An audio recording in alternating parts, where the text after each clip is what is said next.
We're now in this lovely country of Uzbekistan. Вот сами сколько хочется напишите, ладно? Окей, 20 евро можно написать. Хорошо. Спасибо. Можно 20 евро. Хорошо. Сами любой номер напишите вот так. Окей, хорошо. Аэропорт интерконтинентал. Ага. 20 евро. Ага.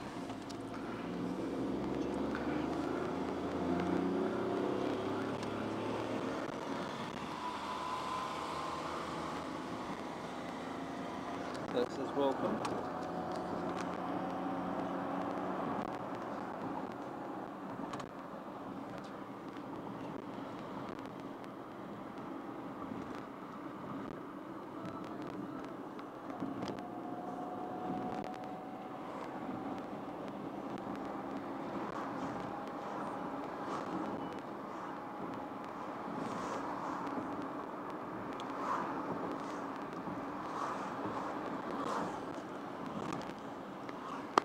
Gentleman gave me a blank invoice, which obviously I'm only going to put in the correct amount. No point making a stand over it though, so I just took it. Better that than no invoice at all, so just take it. It happens to put the right number in. So there we are, very green. Зеленый. Везде зелено. Зеленый. Что это? Это кук. Много Да, растений. зеленый Ташкент, да. Да. Ну это лето же, лето. Да. Лето. Лето. Зима нет уже, зима нет. Да.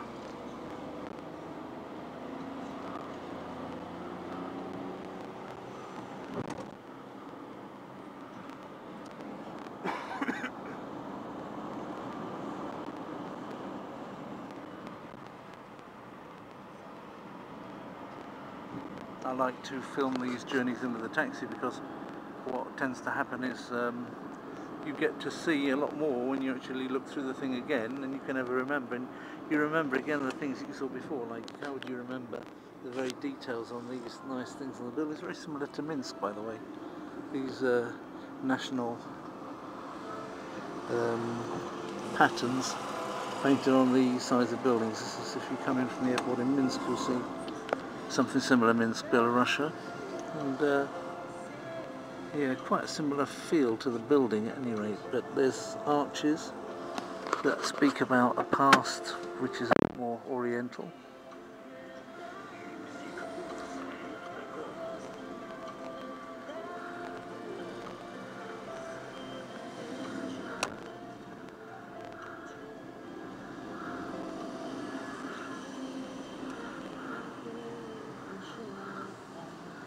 Looking at the map in Google Earth, I noticed that it was actually not that far to the centre from the airport.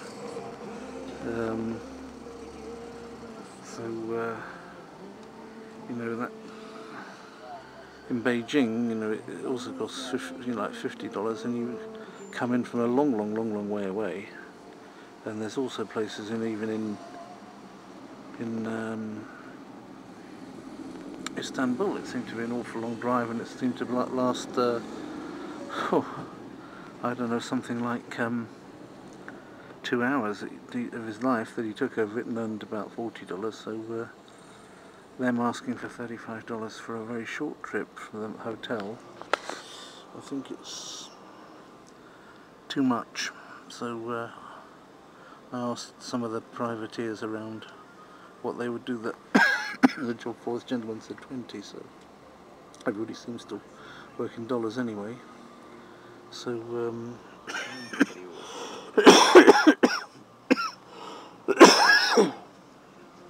so I agreed to that one. Seems like a decent sort. Never knows, but you know.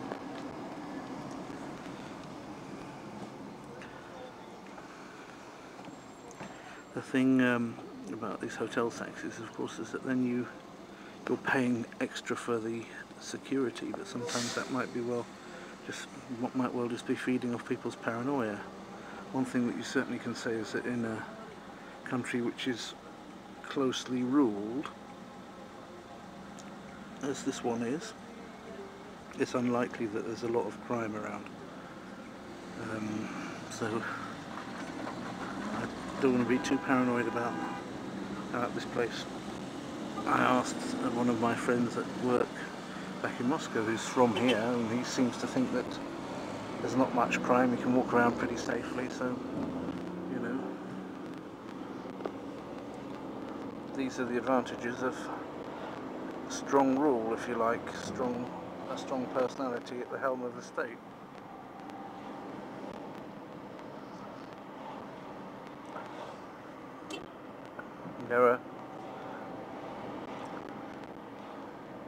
It's in the West we tend to think of it as all disadvantages when that happens, but it isn't necessarily so. You can end up with something better than so-called democracy would bring you. You can end up with a right mess sometimes by doing things the way that we do them.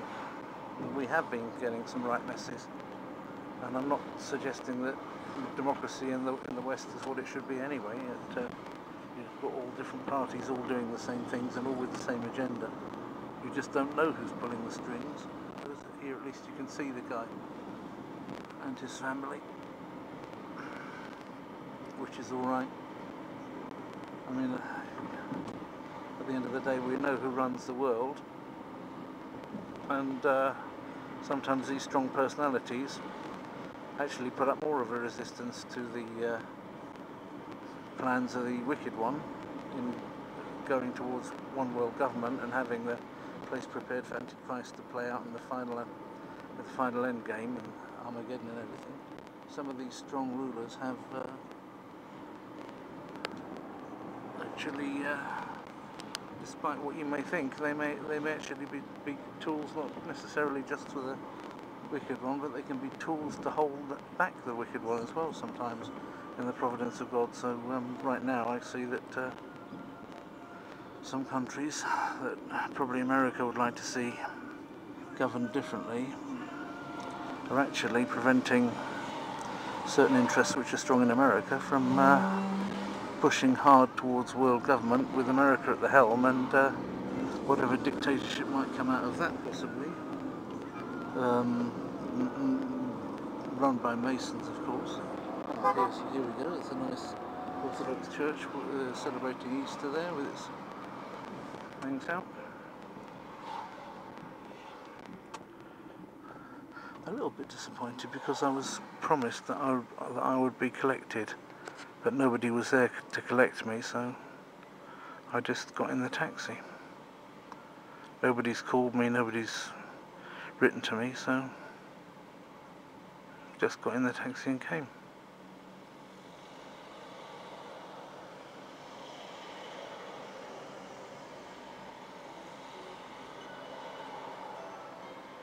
But it's no skin off my nose, I don't need to be given the VIP treatment anyway.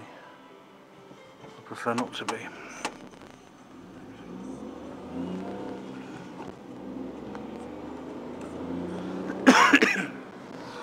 If you get given this VIP treatment, what happens is you go around all over the world and then you don't see... You certainly don't film as much. If I was with a person from the firm, I wouldn't feel so comfortable about getting my camera out and just recording what I see. I'd probably feel as though I had to be polite. Спасибо. Rahmat. At least I know one word.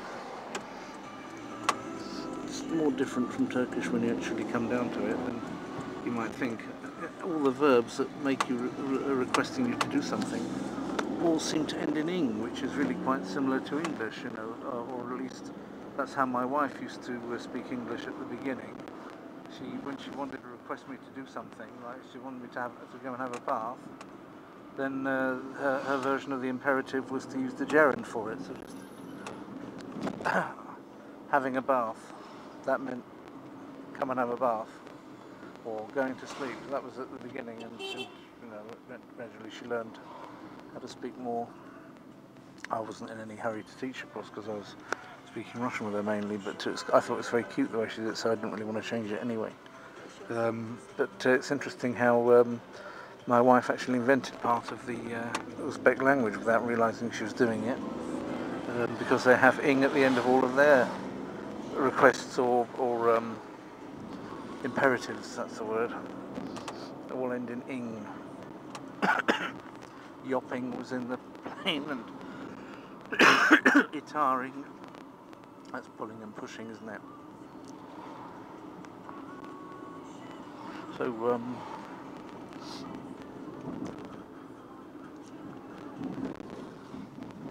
and it's interesting, there is quite a bit of Russian actually being written up on the adverts, but the official stuff seems to be more Uzbek in, well, that's in Russian and Uzbek. Uzbek written in Latin letters.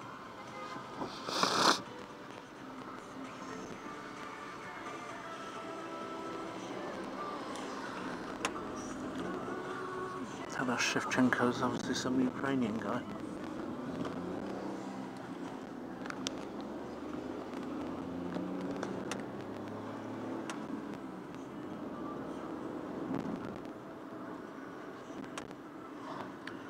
Turkish look about the architecture, that's for sure. Sort of like a mixture of Minsk and Istanbul. So people are more Asian looking, though. They've got a kind of, or can I say, some people have said that I don't like making this kind of comment actually, because I think it's in some ways a bit stupid to talk about race at all. But some people say that the Uzbeks are a little bit like the Mexicans because they're a mix of the same three strands, whereas the Mexicans, they had the Europeans coming in the sense of the Spanish, mixing with, if you like, the sort of like the duskier Spanish, then more northern Europeans coming in, and then the native Americans in the mix. They sort of said, well, this is like Mexico, where you had the Mexico that had the Native Americans. That's like here with the sort of Chinese style, the Oriental with the high cheekbone and the eye. That's like the Native American. The Persian element is like the dusky European, and the Russians are like the Northern Europeans. And you mix it together, the same kind of mix, and you get sort of like Mexican-looking people, or a range of faces here, which is similar to the range of faces you would get in Mexico. And I suppose it's a reasonable. A lot of people, even some people I know that are Uzbeks, have said that's a reasonable thing to say, and the reasons behind it are reasonable. I hope that doesn't offend anybody, but you can see